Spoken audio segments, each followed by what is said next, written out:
तो hello friends, आप सभी का बहुत बहुत स्वागत करता हूँ अपने इस यूट्यूब चैनल टोटल लर्निंग में। तो फ्रेंड्स, अभी अभी आपने थ्योरी क्लास में देख ही लिया होगा जीवन की उत्पत्ति। ठीक है, इस चैप्टर को हम लोगों ने कंप्लीट कर लिया। अब उससे इंपॉर्टेंट ऑब्जेक्टिव क्वेश्चंस को करेंगे। देखिए किस टाइप से आपका क्वेश्चन पूछा जाता है, उस तरीके को देखेंगे। ठीक है, तो चलिए आप सभी लोग जल्दी जल्दी से फिर से जुड़ जाइए और इस वीडियो को शेयर कर दीजिए, ताकि जो भी विद्यार्थी लोग छूट रहे टेस्ट देने के लिए वो लोग हाजिर हो जाएँ।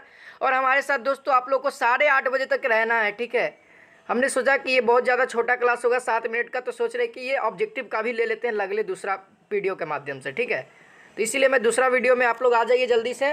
तो देखिए शुरू करते हैं दोस्तों। यहाँ पे देखिए आपके सामने क्वेश्चन नंबर 1 कहता है वनस्पति विज्ञान के जनक कौन है। ठीक है, वनस्पति विज्ञान के जनक हैं ऑप्शन नंबर ए अरस्तु, ऑप्शन नंबर बी है ओस्टवाल्ड डिप्पो, ऑप्शन नंबर सी है Carolus Linnaeus, option number D है थियोफ्रेस्टस। ठीक है, कौन है? ऑप्शन नंबर ए होगा या बी होगा या सी होगा। आप सभी लोग उत्तर जरूर दीजिएगा दोस्तों। हाँ जी, और कितना सही होता है। आप सभी लोग पिछला वीडियो में अच्छा कमेंट किए थे कि सर मेरा और बहुत सारे विद्यार्थियों का 12, 13 किन्हीं का 14 तक गया था, लेकिन 15 में 15 किन्हीं का नहीं आया दोस्तों। तो इस बार रिकॉर्ड रखिए कि 15 में 15 कर देना है, क्योंकि अभी अभी आपके पास दिमाग में ताज़ा दिमाग में है। ठीक है, तो जल्दी जल्दी से आप सभी लोग उत्तर बताइए। और लास्ट में वीडियो के नीचे जब वीडियो खत्म हो जाएगी तो कमेंट में बताना, लाइव कमेंट में नहीं, कि कितना सही हुआ है। ठीक है, मुझे भी अच्छा लगता है कि आप लोग का इतना सही हुआ है, तो अच्छे तरीके से पढ़ाई कर रहे हैं। तो चलिए देख लेते हैं दोस्तों, मिलाइएगा सभी लोग। वनस्पति विज्ञान के जनक, ठीक है, वनस्पति विज्ञान के जनक किनको कहते हैं हम लोग? तो थियोफ्रेस्टस। ठीक है, किनको कहते हैं? तो थियोफ्रेस्टस। तो यहाँ ऑप्शन नंबर डी जो बता रहे हैं, ऑप्शन नंबर डी इनका राइट हो जाएगा। ठीक है, चलिए अब आगे बढ़ते हैं। क्वेश्चन नंबर 2 यहाँ पे कहता है जीव विज्ञान के जनक हैं। हाँ दोस्तों, जीव विज्ञान के जनक कौन है? ऑप्शन नंबर ए है डार्विन, ऑप्शन नंबर बी है लैमार्क, ऑप्शन नंबर सी है अरस्तु, ऑप्शन नंबर डी है परकिंजे। हाँ जी, मोस्ट इंपॉर्टेंट प्रश्न दोस्तों,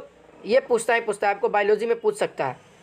जीव विज्ञान है और आपको इसका आंसर भी पता होगा, क्योंकि जैसे ही वीडियो शुरू हुआ होगा थ्योरी क्लास वाला, सबसे पहले इन्हीं का नाम आता है।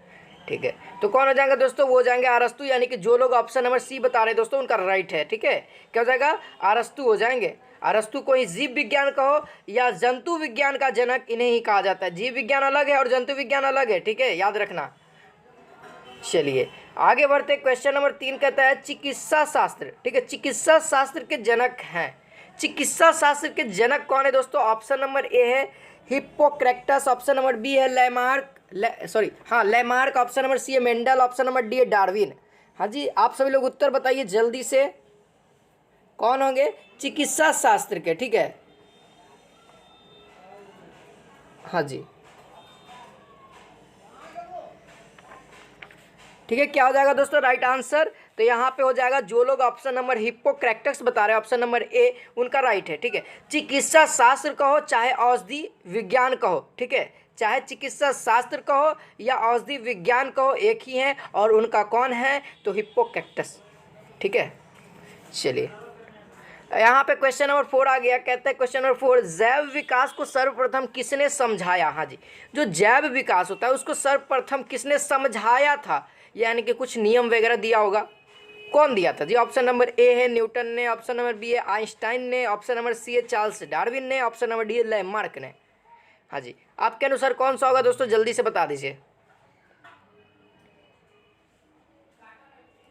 तो चलिए यहाँ पे मिलाइएगा सभी लोग, जो लोग उत्तर कर रहे हैं। देखिए जैव विकास को सर्वप्रथम किसने समझाया था? तो याद रखिएगा, जिनको नहीं पता वो है लैमार्क ने। ठीक है, यानी कि ऑप्शन नंबर डी जो बता रहे स्टूडेंट उनका सही है। ठीक है, चलिए आगे बढ़ जाते हैं दोस्तों।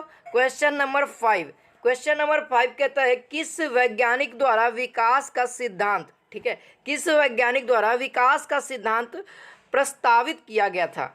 ऑप्शन नंबर ए है Charles Darwin Einstein, option number B है Charles Dickens, option number C है Albert Einstein, option number D है आइजक न्यूटन। किनके द्वारा दोस्तों विकास का सिद्धांत को प्रस्तावित किया गया था?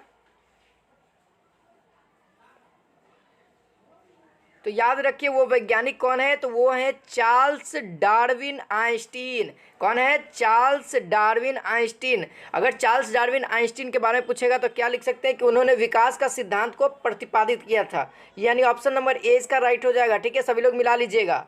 चलिए आगे बढ़ते हैं दोस्तों। आगे बढ़ते, इससे ज़्यादा क्वेश्चन आपको दिखने का नहीं मिलेगा इस एक्सरसाइज से, लेकिन पहला अध्याय था तो मैंने सोचा कि क्यों ना इस पर एक वीडियो बन जानी चाहिए और सभी विद्यार्थियों को सीरियल वाइज मिलते रहेगा। जो अगला चैप्टर स्टार्ट होगा वो आपका थोड़ा सा लंबा है, जीव विज्ञान का जो अगला है, जीवों का वर्गीकरण, क्लासिफिकेशन ऑफ ऑर्गेनिज्म, उसको हम लोग पढ़ेंगे, उसको बढ़िया से पढ़ेंगे और उसका ऑब्जेक्टिव भी अच्छा खासा देखेंगे क्योंकि उससे क्वेश्चन आता ही आता है। चलिए इसका देख लेते हैं। क्वेश्चन नंबर 6 कहता है योग्यतम की उत्तरजीविता के सिद्धांत का प्रतिपादन किया था। हाँ जी, योग्यतम की उत्तरजीविता के सिद्धांत का प्रतिपादन किसने किया था? ऑप्शन नंबर ए है लेमार्क ने, ऑप्शन नंबर बी है डार्विन ने, ऑप्शन नंबर सी है ह्यूमगो डी विज ने, ऑप्शन नंबर डी है पास्चर ने। देखिए इस सब क्वेश्चन को आपको याद करना पड़ेगा, लेकिन इतना हार्ड भी नहीं आता है, ये सब क्वेश्चन उतना भी नहीं आता है, लेकिन हमारा फर्ज क्या बनता है, आपको सब क्वेश्चन को अटेम्प्ट करवाना। ठीक है, तो चलिए यहाँ पे देख लेते हैं दोस्तों, इसका राइट आंसर क्या हो जाएगा? वो हो जाएगा डार्विन ने। ठीक है, किसने किया था? डार्विन ने, यानी कि जो लोग ऑप्शन नंबर बी बता रहे हो उनका राइट है। चलिए जी आगे बढ़ते हैं। क्वेश्चन नंबर 7 कहता है एक्सोबायोलॉजी किससे संबंधित है? देखिए यहाँ पे आ गया, एक्सोबायोलॉजी किससे संबंधित है? ऑप्शन नंबर ए है बाह्य अंतरिक्ष में जीवन, ऑप्शन नंबर बी है पशुओं का जीवन, ऑप्शन नंबर सी है पौधों का जीवन, ऑप्शन नंबर डी है पृथ्वी पर मानव जीवन। हाँ जी, एक्सोबायोलॉजी में हम किस चीज़ का अध्ययन करते हैं? पौधों के जीवन का अध्ययन करते हैं, या पशुओं के जीवन का अध्ययन करते हैं, या पृथ्वी पर रहने वाले मानव के जीवन का अध्ययन करते हैं, या जो अंतरिक्ष में जीवन होता है उसके बारे में अध्ययन करते हैं? तो आपको पता ना चाहिए एक्सोबायोलॉजी का संबंधित किससे है, तो वो है बाह्य अंतरिक्ष में जीवन से। ठीक है, ऑप्शन नंबर ए जो बता रहे हैं उनका राइट है। ठीक है, चलिए वहाँ पे आपको सारा पीडीएफ में आपको ये सब क्वालिफाई कर दिया कि पशुओं के जीवन के अध्ययन को हम लोग क्या कहते हैं, पौधे के जीवन के अध्ययन को हम लोग क्या कहते हैं, सब उसमें बताया गया है। चलिए यहाँ पे क्वेश्चन नंबर 8 आपको दिख रहा है, कह रहा है पक्षी विज्ञान के अंतर्गत किसका अध्ययन किया जाता है? देखिए पक्षी विज्ञान के अंतर्गत किसका अध्ययन करते हैं? देखिए तो साफ आप लोग बता दीजिए। ऑप्शन नंबर ए पक्षियों का, ऑप्शन नंबर बी जानवरों का, ऑप्शन नंबर सी है कवच युक्त जीवों का, ऑप्शन नंबर डी है कीटों का। हाँ जी, ये तो बता दीजिएगा आप लोग, पक्षी विज्ञान के अंतर्गत हम किस चीज़ का अध्ययन करते हैं? तो चलिए मिलाइएगा सभी लोग मिलाइएगा और कोशिश करिए कि सभी लोग उत्तर दें। ठीक है, तो यहाँ पे क्या हो जाएगा? ऑप्शन नंबर ए पक्षियों का। ठीक है, पक्षी विज्ञान में हम लोग पक्षियों का अध्ययन करते हैं। चलिए दोस्तों अगला प्रश्न आपके स्क्रीन पे आ रहा है, कह रहा है क्वेश्चन नंबर 9 जीव विज्ञान शब्द का प्रयोग सर्वप्रथम किसने किया? हाँ जी, जो जीव विज्ञान था शब्द का प्रयोग सर्वप्रथम किसने किया था? देखिए सेम टू सेम वही क्वेश्चन है, जीव विज्ञान के जनक कहो या सर्वप्रथम किसने किया उसको कहो, एक ही है। कौन है दोस्तों? तो वो है अरस्तु, यानी कि ऑप्शन नंबर ए जो बता रहे हैं उनका राइट है जी, ए ऑप्शन नंबर ए आपका सही हो जाएगा। ठीक है, चलिए आगे बढ़ते हैं। क्वेश्चन नंबर 10 कहता है जीवधारियों के वर्गीकरण के अध्ययन को कहा जाता है। हाँ जी, जीवधारियों के अध्ययन के वर्गीकरण को हम लोग क्या कहते हैं? जीवधारियों के वर्गीकरण के अध्ययन को हम लोग क्या कहते हैं? ऑप्शन नंबर ए है सर्पेटोलॉजी, ऑप्शन नंबर बी है वायरोलॉजी, ऑप्शन नंबर सी है टैक्सोनॉमी, ऑप्शन नंबर डी है फिजियोलॉजी। देखिए वायरोलॉजी तो होगा नहीं क्योंकि इसमें वायरस के बारे में जानते हैं। चलिए आंसर बताइए आप सभी लोग, जीवधारियों का वर्गीकरण। तो देखिए दोस्तों यहाँ पे सभी लोग ध्यान दीजिएगा, क्या हो जाएगा राइट आंसर? वो हो जाएगा ऑप्शन नंबर सी टैक्सोनॉमी। ठीक है, टैक्सोनॉमी के अंतर्गत दोस्तों हम लोग जीवधारियों का वर्गीकरण के बारे में पढ़ते हैं। ठीक है, चलिए अगला प्रश्न की ओर बढ़ते। क्वेश्चन नंबर 11 आ गया, कहता है निम्नलिखित में से कौन सा एक सही सुमेलित नहीं है?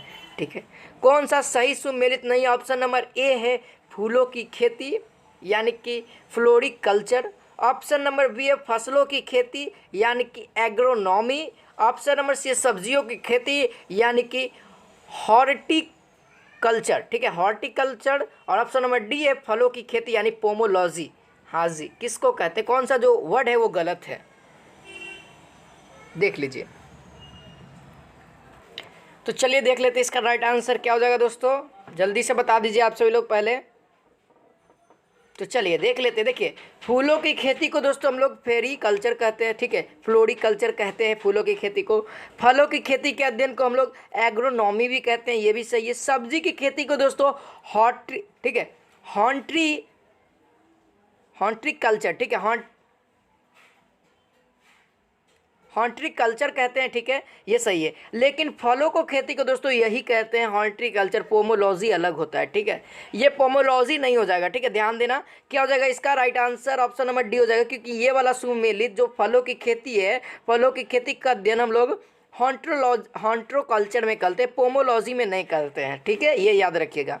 चलिए आगे बढ़ जाते हैं। एग्रोफेरो, ठीक है, एग्रोफोरेस्ट्री, ठीक है, एग्रोफोरेस्ट्री है क्या है? एग्रोफोरेस्ट्री क्या है? ऑप्शन नंबर ए वनों के वृक्ष लगाना, ऑप्शन नंबर बी फसल काटने के बाद वन लगाना, ऑप्शन नंबर सी कृषि के साथ साथ उस भूमि पर 12 मासी वृक्ष लगाना, ऑप्शन नंबर डी है इनमें से कोई नहीं है। हाँ दोस्तों, जो एग्रोफोरेस्ट्री, ठीक है, एग्रोफोरेस्ट्री क्या है? तो चलिए देख लेते हैं क्या हो जाएगा इसका राइट आंसर। दोस्तों देखिए, कृषि करने के साथ साथ उस भूमि पर 12 मासी वृक्ष लगाना है, यानी कि 12 मासी कहने का मतलब दोस्तों कि जो 12 वर्ष तक फल दे हमको वैसा वृक्ष लगाना। जैसे आम का हो गया, आप लोग को आम वाला हमेशा फल देगा, ठीक है, वैसा पेड़। जैसे अमरूद हो गया। चलिए क्वेश्चन नंबर 13 यहाँ पे कहता है निम्नलिखित तत्व समूहों में से कौन सा पृथ्वी पर जीवन की उत्पत्ति के लिए उत्तरदायी था? निम्नलिखित तत्व समूहों में से कौन सा पृथ्वी पर जीवन की उत्पत्ति के लिए उत्तरदायी था? ऑप्शन नंबर ए है hydrogen, oxygen, sodium, option number B है carbon, hydrogen, nitrogen, option number C है oxygen, calcium, phosphorus, option number D carbon, hydrogen, potassium. इनमें से कौन सा ऐसा 3 तत्व है दोस्तों जो पृथ्वी पर जीवन की उत्पत्ति के लिए बहुत ज़्यादा उत्तरदायी है? ठीक है, अगर वो 3 वो नहीं रहेगा तो जीवन उत्पत्ति नहीं कर सकते हैं। तो चलिए देख लेते हैं, सभी लोग मिलाते चलिएगा दोस्तों। तो यहाँ पे क्या हो जाएगा राइट आंसर? वो हो जाएगा ऑप्शन नंबर बी, जो बता रहे हैं उनका राइट है, कार्बन, हाइड्रोजन और नाइट्रोजन। इन तीनों के द्वारा ही पृथ्वी पर जीवन की उत्पत्ति के लिए उत्तरदायी है, ठीक है, यह संभव है, कह सकते हैं। चलिए आगे बढ़ते हैं, क्वेश्चन नंबर 14 की ओर बढ़ गए हैं। चलिए क्वेश्चन नंबर 14 हमारा लास्ट है, सेकंड लास्ट है। डार्विन के विकास के सिद्धांत के अनुसार जिराफ की लंबी गर्दन है। देखिए अब डार्विन के जो विकास होता है, ठीक है, विकास का सिद्धांत के अनुसार जिराफ की लंबी गर्दन है। देखिए अब ये डार्विन का जो विकास सिद्धांत है, इसको भी मैं अभी बताऊंगा, थोड़ा बहुत उसके बारे में भी चर्चा करूंगा। पहले ये देख लेते हैं जिराफ की जो लंबी गर्दन है क्यों है? पीढ़ी दर पीढ़ी ऊंचे पेड़ों पर पत्तों तक पहुंचने के लिए सतत प्रयास के कारण बनी है। या बी कहता है से उससे कोई लाभ नहीं है और एकमात्र एक संयोग है, ठीक है, यानी कि उसका जो लंबा गर्दन है उससे कोई लाभ नहीं होता है, लेकिन उसका एक संयोग कह सकते हैं भगवान के द्वारा बनाया गया है।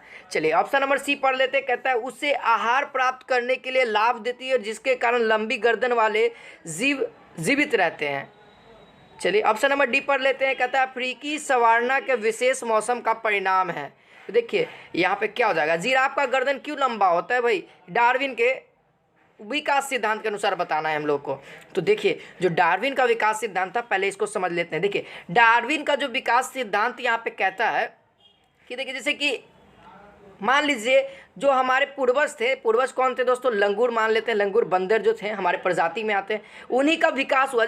जैसे कि अभी हमारे पास पूंछ नहीं है, ठीक है, लेकिन पहले के आदमी होते थे, आप लोगों ने हिस्ट्री वगैरह में पढ़ा होगा, उनके पास पूंछ होता था, लेकिन पूंछ का यूज घटते घटते एक ऐसा पीढ़ी आ गया कि पूंछ खत्म हो गया।